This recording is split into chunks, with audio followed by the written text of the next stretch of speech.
Most of us at some point have probably wondered what it would be like to have bigger muscles. And some have worked to turn that wonder into a reality, as there are people that have developed incredible increases in the size of their muscles. But what is actually going on when you increase the size of a muscle? And what are some important training principles to stimulate muscle growth? Well, today we're going to discuss these training principles, and for even more fun, we're going to dive into the physiology of muscle and talk about some of the characteristics of muscle tissue that allows for these amazing size and strength increases. Plus, we'll discuss if there's an actual difference between increasing strength versus increasing the size of a muscle. It's going to be a hypertrophic one. So let's do this.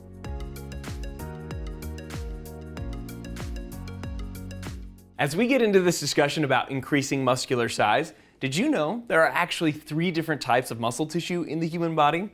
And I'm not talking about fiber types here, like fast twitch or slow twitch. I'm talking about actual different types of muscle tissue. And I think going over these different types of muscle tissue will give us an even greater understanding on not only how we increase muscular size, but also what's going on at the cellular level. Plus, it's just really cool to know the differences in muscle tissue. Now, as we talk about the muscles, I do want to say that often you hear the phrase muscle fibers. And these are actually the muscle cells that make up the whole muscle. Like the biceps is made up of thousands and thousands of muscle cells. But just know that if I ever say muscle cells or muscle fibers, I'm talking about the same thing. But on to the different types of muscle tissue. And these are non-striated or smooth muscle, striated cardiac muscle, and striated skeletal muscle. Striated refers to this stripe-like pattern, these dark and light alternating bands that can be seen under the microscope.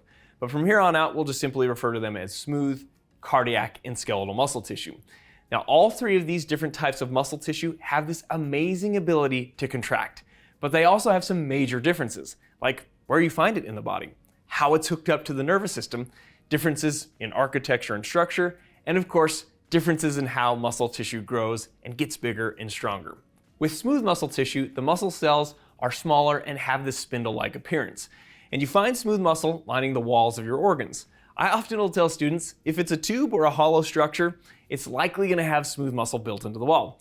Now that may sound a little bit funny at first, but we have a lot of tubes inside of us. Our digestive tract is a tube. We have respiratory tubes, blood vessels, urinary tubes, and many genital structures are tubes. And all these have smooth muscle built into the wall that will contract to move along and or influence the flow of what's ever inside the tube. Now, smooth muscle is under involuntary control. It can work reflexively and is controlled by your autonomic nervous system. So luckily, you don't have to think about it. But could you imagine if you did have to think about contracting all the smooth muscle in your body? Like if you ate a cookie, you might have to pause, stop what you're doing, and think about contracting the muscles of the digestive tract and maybe even include some shimmy, shake maneuver to move that nutritious cookie around one of the bends of your jejunum.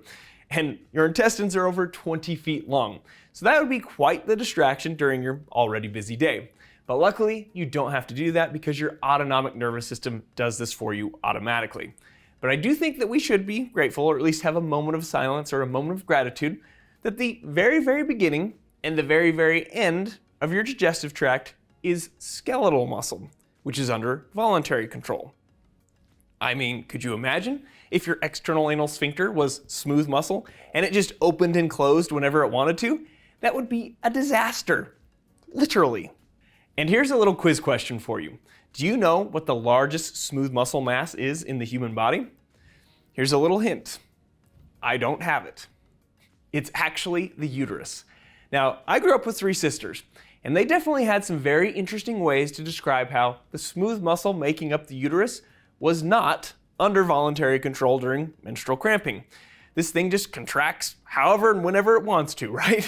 And I shouldn't laugh because I can't really experience that, but even during labor, it's involuntary contracting. So as another FYI, when everybody in the delivery room is saying, okay, give me a push, it's not like mom has the ability to contract the uterus during labor more forcefully. Mom is actually contracting the abdominal muscles, which will increase the intra-abdominal pressure, which will assist the uterus in pushing a baby out. But one last point I want to make about smooth muscle, and we can also relate this to skeletal muscle growth, and this is that smooth muscle can also grow and get larger, and it does this through a process called hyperplasia, which is an increase in the number of cells. And keep that in mind when we talk about cardiac and skeletal muscle. There's going to be an important difference there. And so think about the uterus again. When pregnancy occurs, the uterus goes through dramatic changes and gets huge. And part of the reason for this is that the smooth muscle cells will divide and therefore increase the overall number of smooth muscle cells, making the uterus bigger. Plus, those smooth muscle cells can also just get larger, which when a cell gets larger, we call that hypertrophy. So two processes can contribute to the overall increase in size of the smooth muscle, hyperplasia and hypertrophy. But let's see how this works with the heart and skeletal muscle tissue. Cardiac muscle tissue, as the name implies, is only going to be found in the heart. And under the microscope, these cells are longer and larger than smooth muscle cells. And the cardiac muscle cells branch, which we'll see is different than the skeletal muscle cells. Now obviously, these cardiac muscle cells will contract and make the heart beat, pumping the blood throughout the body. And, as you may have guessed, cardiac muscle tissue is under involuntary control. It has its own built-in pacemaker, and it is also hooked up to the autonomic nervous system. Now, I have had some students occasionally argue the point that their cardiac muscle tissue is voluntary for some reason. And then I usually look them in the eye and I say something like, make your heart beat at 52 beats per minute now. Go. We don't have that kind of direct control over our heart. We obviously know that our heart rate will increase if we go running down the street, or if we relax and do deep breathing, generally our heart rate will go down. But again, this is not a direct, precise control over our heart rate. Now, something that I hinted to earlier that is important for us to consider with cardiac muscle is that cardiac muscle cells cannot divide. And that's different than what we learned with smooth muscle. And let's think about this from two different perspectives, from a clinical perspective and an exercise perspective. From a clinical perspective, if you kill any of those cardiac muscle cells, you can't really replace them. And that's why something like a heart attack, also known as a myocardial infarction, can be so detrimental. If you have a heart attack that kills a lot of these cardiac muscle cells, they get replaced with scar tissue, and then the heart will not be able to contract as efficiently as it did before. But from an exercise perspective, if the cardiac muscle cells can't divide, how does the heart get stronger? Well, let's answer that question and keep it in the back of our minds after we get into a little bit more detail with skeletal muscle tissue. Now, if you've spent much time thinking about muscle, you may have also thought about testosterone and its contribution to building muscle. But sometimes testosterone contributes to other things. Like in some of us, testosterone can get converted to dihydrotestosterone, or DHT, in the hair follicles of the scalp. And this is one of the factors that can result in hair loss. Luckily, if you're one of those that is concerned about hair loss, there are things that we can do to help with this, like the sponsor of today's video, iRestore. iRestore makes this nifty little piece of technology called the iRestore Elite device. And this has been shown to be an effective option for hair loss. There are a lot of low-level laser therapy devices out there, but the reason I prefer this device compared to others on the market is due to its quality and enhanced coverage of the scalp. It uses Lumitech technology that consists of 500 medical-grade lasers and LEDs. And because it uses both lasers and LEDs, you get more uniform coverage and thorough treatment of all of the hair follicles. It is also FDA cleared and is a medication-free option to help with hair loss. And as I've mentioned, has been clinically shown to help support hair growth. It only needs to be used for 12 minutes a day, and the triple wavelength power ensures deeper and more effective treatment that can help enhance cellular metabolism on the scalp, improve blood flow, and reduce inflammation, which are factors that contribute to hair growth. iRestore also wants you to be completely satisfied with your purchase. So if you aren't 100% satisfied with your results, they have a 12-month money-back guarantee. So if you're interested, visit the link on screen and use our coupon code IOHA to get $625 off the iRestore Elite device. We'll also include that information in the description below. Skeletal muscle tissue, as its name implies, attaches to and moves the skeleton. There are a few exceptions to this, like the muscles of facial expression actually attach to and move your facial skin so you can show emotions and make all sorts of funny faces and expressions at people. The skeletal muscle is what we typically think about when we are working out and increasing the size of our muscles, mostly through resistance training. Skeletal muscles are under voluntary control, and for the most part we can contract them whenever we want to. But again, here's something that's very important. Similar to cardiac muscle cells, skeletal muscle cells cannot divide. Now, for all the physiology nerds out there, I do need to mention satellite cells. Satellite cells are these small stem cells embedded between the larger, mature, non-dividing skeletal muscle cells. But these satellite cells retain the capacity to fuse with one another or with damaged skeletal muscle cells that can help regenerate these damaged muscle cells. However, the number of new skeletal muscle cells that can be formed by satellite cells is not enough to compensate for significant skeletal muscle damage or degeneration. And so skeletal muscle tissue that has been damaged significantly will still be replaced by scar tissue. And therefore, any regeneration of skeletal muscle tissue is greatly limited. So again, with mature skeletal muscle cells not being able to divide and the limitations we just discussed with these satellite cells, how do our skeletal muscles get bigger and stronger? Well, you've probably seen this coming, and hopefully you learned some cool stuff along the way, but the skeletal muscle cells that you already have just get bigger. And when cells get bigger, as we've already mentioned, we call this hypertrophy.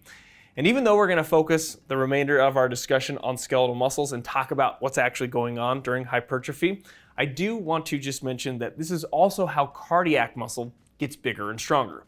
The cardiac muscle cells that you do have just get bigger and they undergo hypertrophy as well. But what exactly happens when our skeletal muscle fibers or skeletal muscle cells undergo hypertrophy? Hypertrophy is due to an increased production of the contractile protein units within a skeletal muscle cell. Maybe you've heard of these contractile units before, like myofibrils and sarcomeres. And we have a video coming soon going into the amazing details of the myofibrils and sarcomeres, but for today, know that these myofibrils and the sarcomeres within them generate the force inside the skeletal muscle cell. And the increased production of these units is one of the major contributors to the muscle cell getting bigger. But other changes also contribute to hypertrophy, such as the development of more mitochondria and other organelles within the muscle cell. For example, the sarcoplasmic reticulum, which is a modified smooth endoplasmic reticulum that stores calcium within the muscle cell. And as an FYI, calcium is extremely important for muscle cell contractions. Increased fluid content within the muscle cell can also contribute to hypertrophy, and we're going to discuss that in a little bit more detail in just a minute. But hypertrophy results, or is stimulated, I should say, from forceful, repetitive muscular activity, which is often done through resistance training. And because hypertrophied muscles often contain more myofibrils and therefore sarcomeres, in general, a larger muscle with a greater cross-sectional area is capable of producing more force, or in other words, is stronger. But obviously an important part of this video is what exactly is meant by forceful, repetitive muscular contractions. What does this mean for the specifics of an exercise routine? Well, this does depend a little bit on the person, because for example, almost anyone that is just starting with resistance training and lifts relatively heavy weights will increase strength and muscular size with a variety of different rep and set schemes. But as people get more advanced, you start to diverge more into, is your main goal strength or is your main goal hypertrophy? Because as you get more advanced, you will start to train a bit differently for those two goals. And you start to get more into powerlifting routines versus bodybuilding routine. In general, those that have strength as the main goal follow more of a powerlifting routine, and the lifts tend to be higher in intensity, so a higher percentage of a person's 1 rep max. These would be loads or weights that someone may only be able to lift 1 to 5 times. And because of the higher intensity, the rest period is typically longer, with people resting about 3 minutes, sometimes even up to 5 minutes in between sets. They also tend to make compound exercises the staple of their routines, and often don't include a lot of isolation exercises. And just to be clear, a compound exercise would involve multiple joints and multiple muscle groups, like a squat or a bench press, whereas an isolation exercise would typically involve one muscle group and one joint, like a biceps curl. Now, for those that are more concerned with hypertrophy, you start to follow more of a bodybuilding routine. Compound exercises are often a part of this routine, but they tend to do a greater amount of isolation movements than those that are more concerned purely with strength.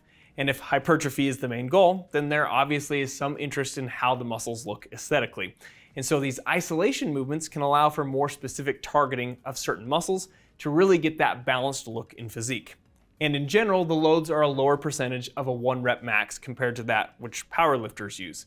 This doesn't mean the routines are easy. The weights are still somewhat heavy, but with higher reps. Common rep numbers would be something they could lift 8 to 15 times. There are routines that work for hypertrophy and bodybuilding that can have higher reps and even sometimes lower, but in general, that 8 to 15 is a good place to start. And due to the weight of each lift generally being lower than in powerlifting, the rest periods are often shorter, from about 60 to 90 seconds. and the overall lifting volume per session and even throughout the week is typically higher. And this training strategy tends to be a greater stimulus for hypertrophy more so than strength. But you might be thinking, wait a minute, Jonathan, you told us earlier that a big part of what causes hypertrophy is an increase in the production of the contractile protein subunits within a skeletal muscle. So isn't a bigger muscle a stronger muscle? Well, in general, yes. But again, as you get more and more advanced, you start to see more of a divergence between strength-based routines versus hypertrophy-based routines. And therefore, this results in differences in the main physiological adaptations that occur. Now, clearly, these two adaptations, strength versus hypertrophy, don't exist completely in their own little bubbles, because if you look at powerlifters, whose main goal is strength, they obviously have large muscles. And if you look at bodybuilders, whose main goal is muscular size and hypertrophy, they obviously are still quite strong. So in a way, all we are seeing is a greater manifestation of one of these two adaptations. If you're mostly concerned with strength and you are following more of a powerlifting routine, you're going to get a greater manifestation or development of more of those contractile protein units, the myofibrils and the sarcomeres, which, as we already learned, are what produces the force within the muscle cell. Plus, there's a major contribution from the nervous system. The nervous system will get better at coordination and recruitment of more motor units with strength-based training. And therefore, this nervous system adaptation is going to be something else that contributes to the greater strength that you can see in powerlifters. If you're more concerned with hypertrophy and following more of a bodybuilding routine, yes, you are going to get increases in the contractile protein units. But part of that increase in size is theorized to come from an increase in the fluid content within the muscle cells. And this is referred to as sarcoplasmic hypertrophy, which is kind of this disproportionate increase of the sarcoplasmic fluid compared to the increase in the number of myofibrils, giving us a theory as to why people may not see a proportional increase in strength with their increases in muscular size as they get more advanced in their bodybuilding routines. Now, just to be clear, the sarcoplasm is just the cytoplasm, or the inside fluid containing area of a muscle cell. And again, increasing the fluid within the sarcoplasm will give an overall increase in the size of the muscle cell. Now, as I've hinted, we don't exactly know all the reasons why this sarcoplasmic adaptation occurs, but we do see the differences between bodybuilders and the powerlifters. So hopefully more answers to come with further research in the future. But hopefully this did give you some useful information about the basics of different training methodologies of strength versus hypertrophy, and hopefully you enjoyed learning more about the different types of muscle tissue found in your body. And if you're interested in learning more about muscles as we age, we'll link some videos on screen here. And thanks for supporting the channel. Let me know what muscle tissue you think is the coolest in the comments, and we'll see you soon.